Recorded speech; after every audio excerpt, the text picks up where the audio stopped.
नमस्कार। हिमाचल सारथी की online classes में मैं अंदिता गुप्ता फिर से आपका स्वागत करती हूँ। आज हम स्टार्ट करने जा रहे हैं science 9th class from NCERT books. ठीक है, तो शुरुआत करेंगे फर्स्ट चैप्टर से। ठीक है, तो फर्स्ट चैप्टर जो है 9th क्लास का वो है मैटर इन आवर सराउंडिंग्स, हमारे आसपास के पदार्थ। हमारे आसपास के पदार्थ। अब आप सबसे पहले तो आपको ये पता होना चाहिए कि पदार्थ क्या चीज़ है, व्हाट इज़ मैटर। ठीक है, मैटर क्या है। देखिए मैटर मैं आपको बताऊंगी मैटर क्या है। मैटर या पदार्थ आप साधारण भाषा में समझे तो जो भी वस्तुएं आपके आसपास पड़ी हुई हैं वो सभी क्या है, पदार्थ है ना। लेकिन अगर आप इसकी डेफिनेशन देखें तो वह कोई भी वस्तु, कोई भी चीज़ जिसका भार हो या वो स्थान घेरे, क्या हो उसका, हैविंग मास एंड वॉल्यूम, यानी कि उसका कोई द्रव्यमान है, मास होता है द्रव्यमान, और क्या घेर रही है, वो स्थान घेर रही है, और वो स्थान घेरती है ना। वह कोई भी चीज़ जिसका कोई द्रव्यमान हो, मास हो, और वो क्या करे, स्थान घेरे, वो है मैटर। मार्कर मैंने हाथ में पकड़ा है, जिसका कोई ना कोई मास होगा, द्रव्यमान है, ठीक है, भार है इसका, और ये साथ में वॉल्यूम ऑक्यूपाई कर रहा है इतना सा। ठीक है, तो इट इज़ मैटर। ठीक है, माई सेल्फ, ठीक है, मैं भी क्या हूँ, एक मैटर हूँ। ठीक है, स्थान घेर रही हूँ, मेरा मास है, ठीक है, द्रव्यमान है, तो मैं भी क्या हूँ, मैटर। अब आप मास की बात करें, द्रव्यमान की बात करें, द्रव्यमान एक तरह का भार है। ठीक है, भार को ही द्रव्यमान बोलते हैं, लेकिन थोड़ा सा डिफरेंस है मास और वेट में। ठीक है, द्रव्यमान और भार में, या बोले आप मास और वेट में। ठीक है, जो मास होता है वो विदाउट ग्रेविटी जी, और वेट होता है विद ग्रेविटी, है ना। जैसे आपका मास सपोज 28 किलोग्राम है, तो द्रव्यमान क्या आएगा, जब इसके साथ आप जी की वैल्यू को मल्टीप्लाई करेंगे। ठीक है, जी की वैल्यू को मल्टीप्लाई करेंगे, ठीक है, तो ये आएगा इसका वेट। मतलब हम अगर धरती पे खड़े हैं तो ग्रेविटेशन फोर्स हमें अपनी ओर अट्रैक्ट कर रही है, तो धरती पे हमारा क्या है, ये वेट है ना, वो भार है। लेकिन जब हम स्पेस में चले जाएं तो ग्रेविटेशन फोर्स नहीं होगी, तो उस केस में आपने सुना है कि स्पेस में जब भी जाते हैं तो अपने आप को हल्का महसूस करते हैं, हल्का महसूस करती हैं चीज़ें, वो तैरती हैं, हल्का महसूस करती हैं। क्यों? क्योंकि वहाँ पे ये चीज़ ख़त्म हो गई, है ना, तो आपका क्या बच गया, सिर्फ मास। ठीक है, इसके बारे में डिटेल में हम नेक्स्ट टॉपिक्स में करेंगे। तो फिलहाल यहाँ पे जब मास की बात हो रही थी तो थोड़ा सा मैंने आपको बता दिया कि मास क्या चीज़ है। मास और द्रव्यमान में थोड़ा सा फ़र्क है। ठीक है, तो ये है मैटर, जिसका भार हो और वो स्थान घेरे। ठीक है, अब बात हो रही है कि फिज़िकल नेचर, भौतिक अवस्था कैसी है इसकी, फिज़िकल नेचर कैसी है मैटर की।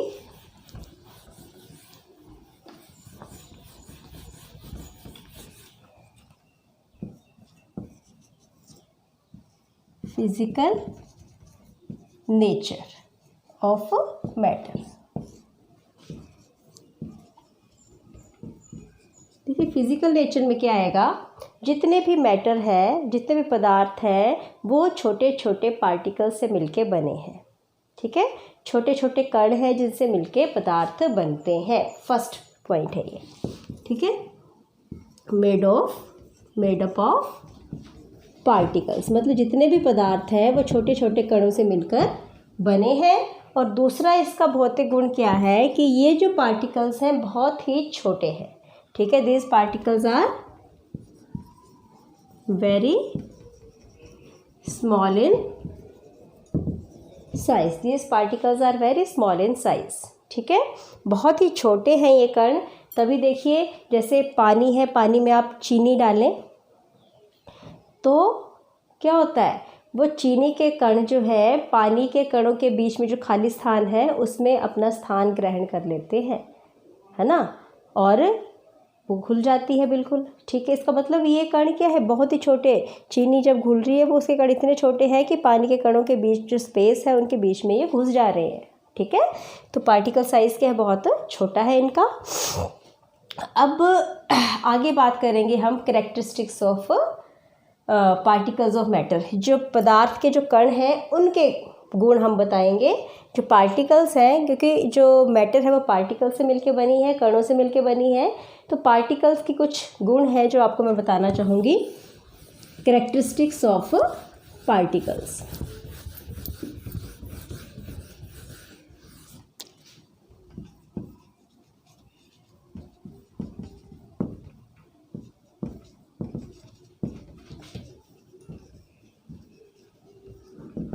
अब इन गुण जो कण हैं इनके क्या क्या गुण होते हैं, ठीक है, बिल्कुल ध्यान से आप सुनिए।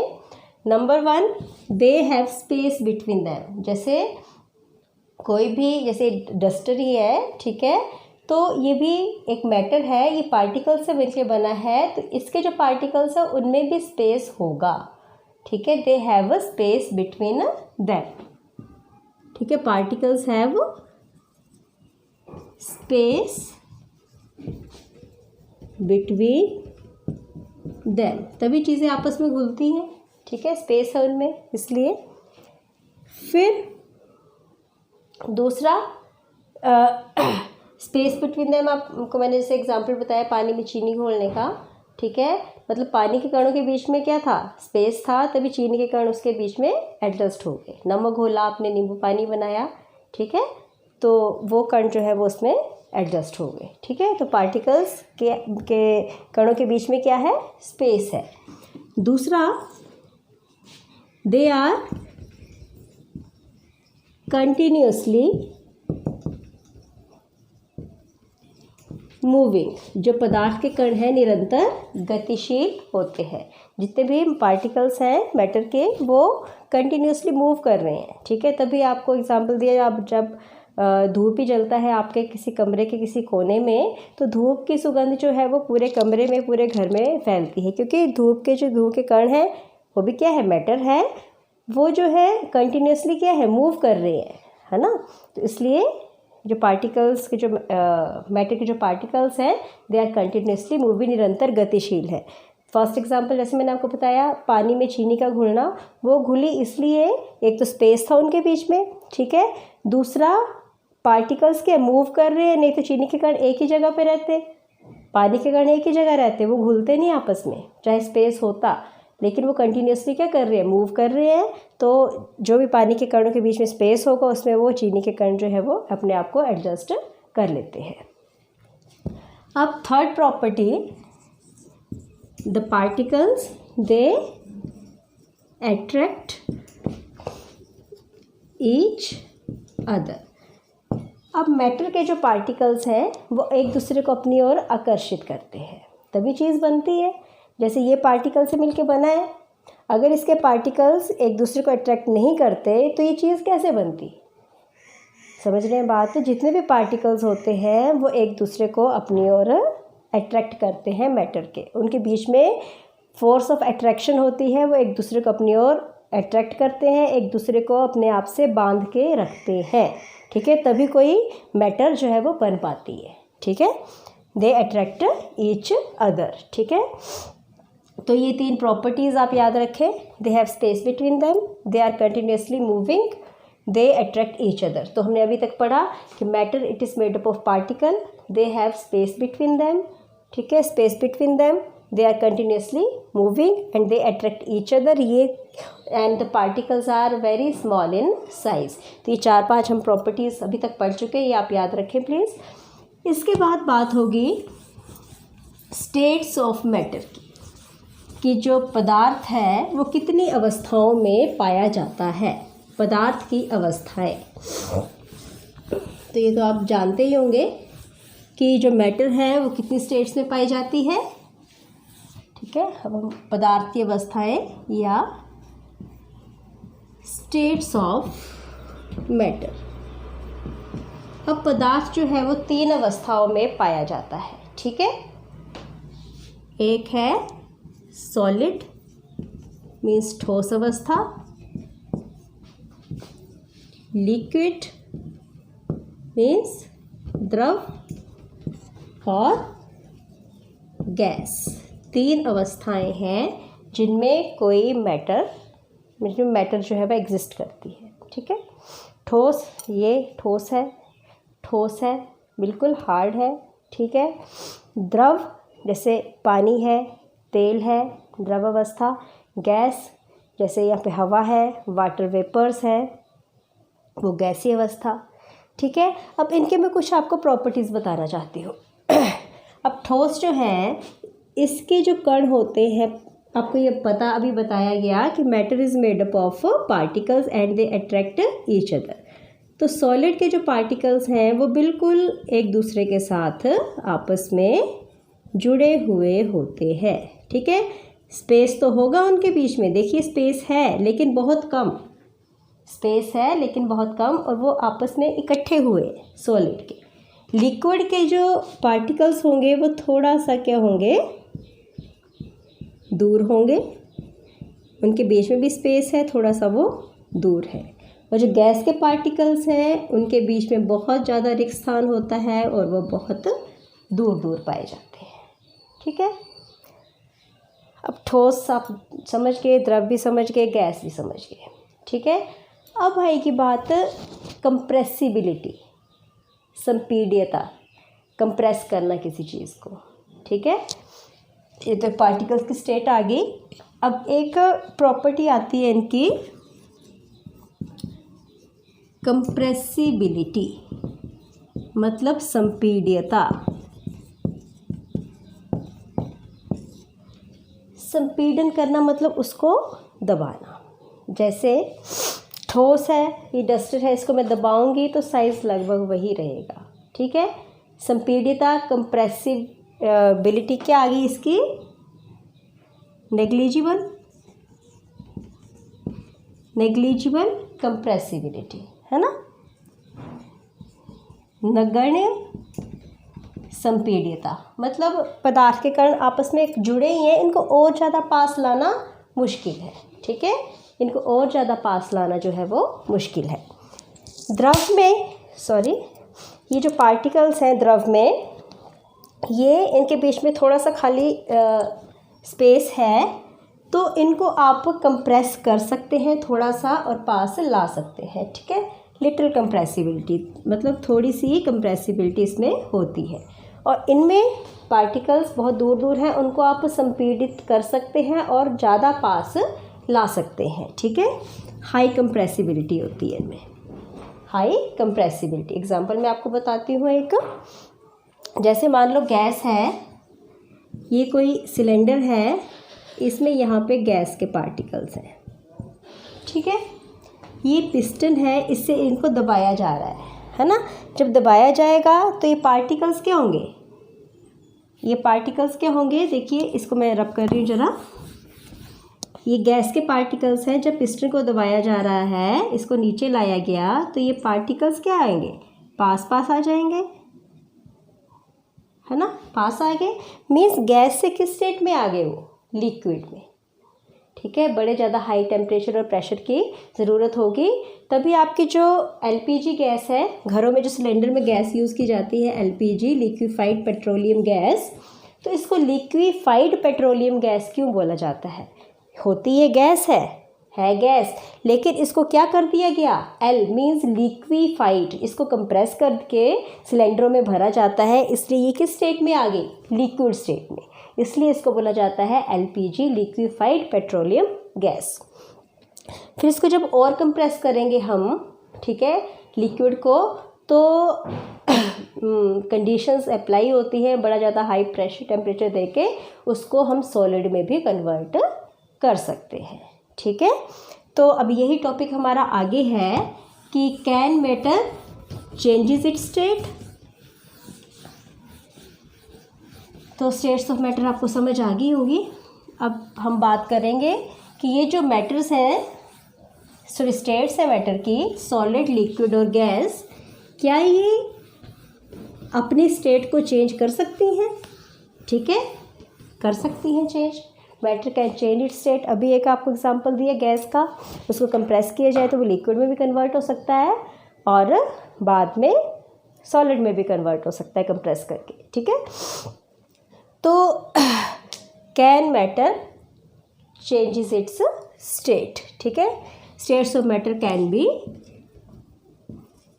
चेंज्ड।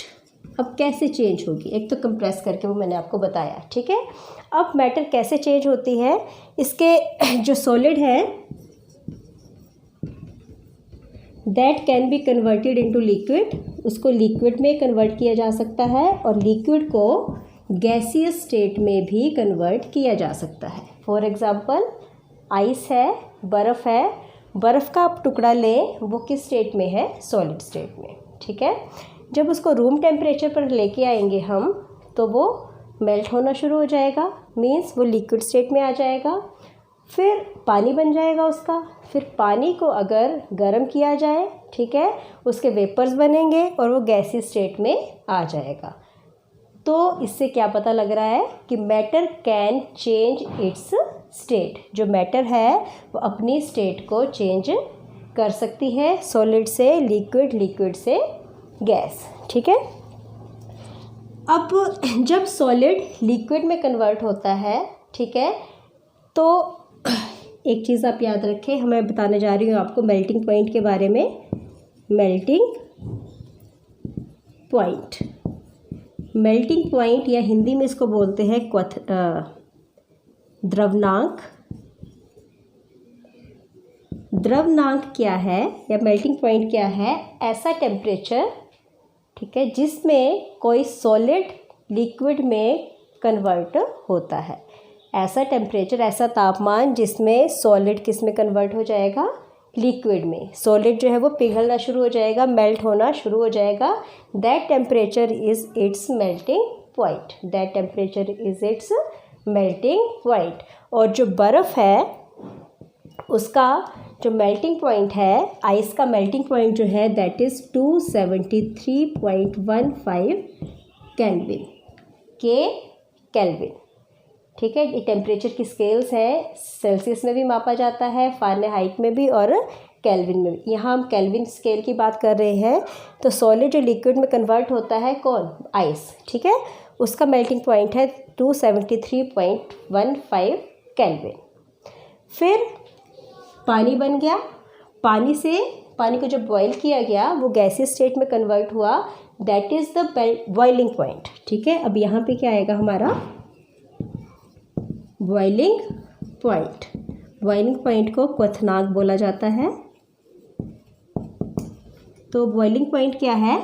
ऐसा टेम्परेचर जिसपे लिक्विड जो है वो गैसियस स्टेट में कन्वर्ट होना शुरू होता है। लिक्विड किस में कन्वर्ट होगा? गैसियस में। ठीक है, that is the boiling point. ये टेम्परेचर है जिसमें लिक्विड गैसियस स्टेट में कन्वर्ट होना शुरू हो जाता है। तो पानी के केस में जो ऐसा टेम्परेचर जिसमें लिक्विड जो है वो गैसेस में कन्वर्ट होता है वो आता है 373.15 केल्विन। 373.15 केल्विन। अब 373 क्यों आया? आप अगर सेल्सियस स्केल में ले तो जो आइस है उसका मेल्टिंग पॉइंट है 0 डिग्री सेल्सियस। 0 डिग्री सेल्सियस पे जो पानी जमता है किसमें? आइस बन जाती है उसकी, और 0 पे ही वो मेल्ट होना भी शुरू हो जाता है। और जो 0 डिग्री सेल्सियस है वो 100 केल्विन के बराबर होता है। 0 degree Celsius is equal to 100 kelvin. तो 0 डिग्री सेल्सियस आ गया 273। ये क्वेश्चन एग्जाम में आते हैं कि 0 डिग्री सेल्सियस कितने केल्विन के बराबर है? तो याद रखें आप, 0 degree Celsius is equal to 273.15 kelvin. ठीक है, तो 100 डिग्री सेल्सियस किसके बराबर होगा? जब 273.15 में आप क्या प्लस कर देंगे? 100। जब इसमें 100 प्लस कर दिया तो ये आ गया 373.15 केल्विन।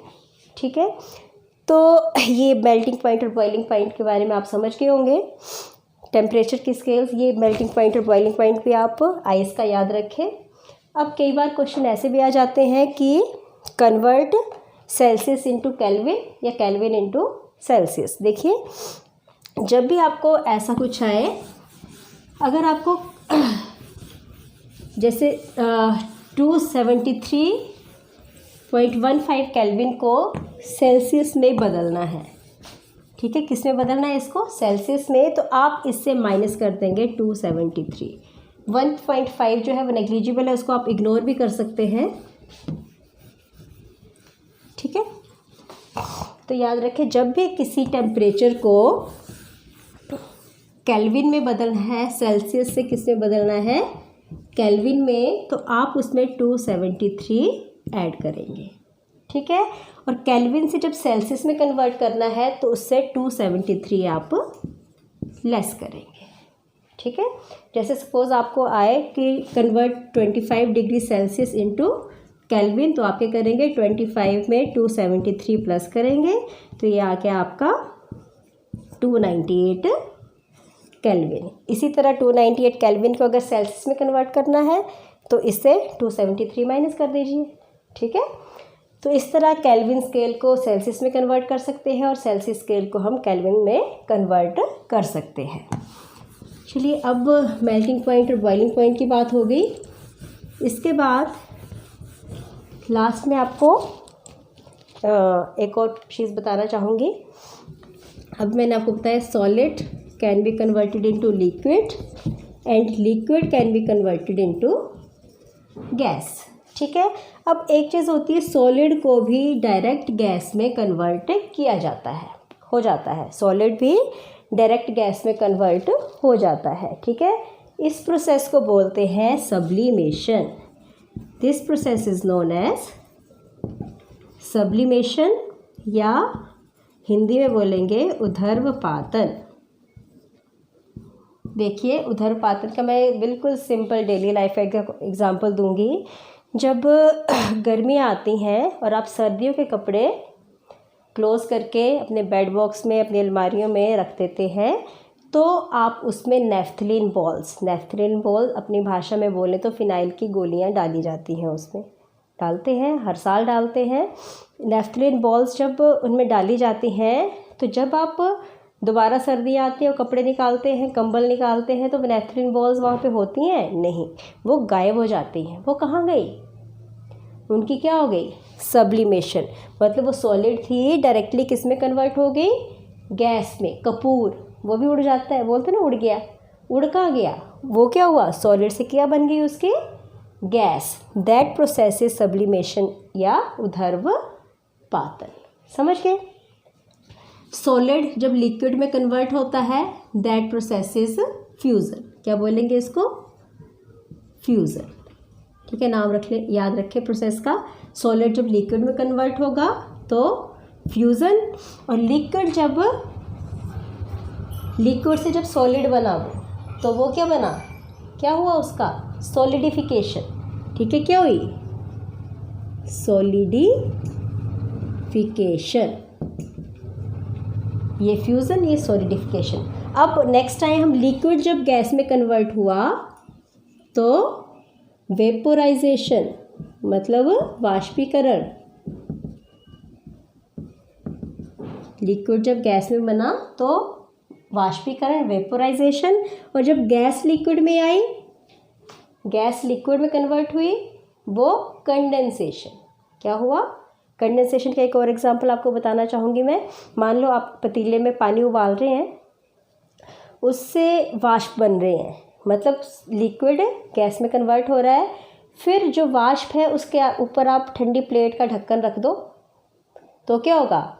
उस प्लेट में वो वाष्प टकराएंगे और फिर से किस में कन्वर्ट हो जाएंगे? लिक्विड में। तो वो प्रोसेस क्या हुई? कंडेंसेशन। मतलब गैस फिर से कन्वर्ट होगी किस में? लिक्विड में। एक और एग्जांपल ले लो, पानी भाप बन के ऊपर जाता है, बादल बनते हैं, फिर बादल फिर से पानी के रूप में नीचे आ जाते हैं। वो गैस बने, गैस फिर से कंडेंस हो गई और वो पानी बन गया, ठीक है। वो प्रोसेस क्या आ गई? कंडेंसेशन।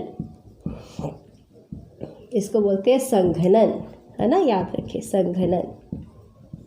और ये ऊर्ध्वपातन, सॉलिड से गैस ऊर्ध्वपातन, ठीक है। और अगर गैस से क्या बन रहा है, दोबारा सॉलिड बन रहा है, तो वो डिपोजिशन, डिपोजिशन, ठीक है। तो ये था कुछ मैटर के बारे में। उम्मीद है मुझे इंटरेस्टिंग लगा होगा, टॉपिक समझ भी आया होगा। तो लाइक, शेयर और सब्सक्राइब करते रहे, करना ना भूलें। नेक्स्ट टॉपिक के साथ फिर से मुलाकात होगी। तब तक मैं अंदिता गुप्ता आपसे इजाज़त चाहूँगी। नमस्कार, धन्यवाद।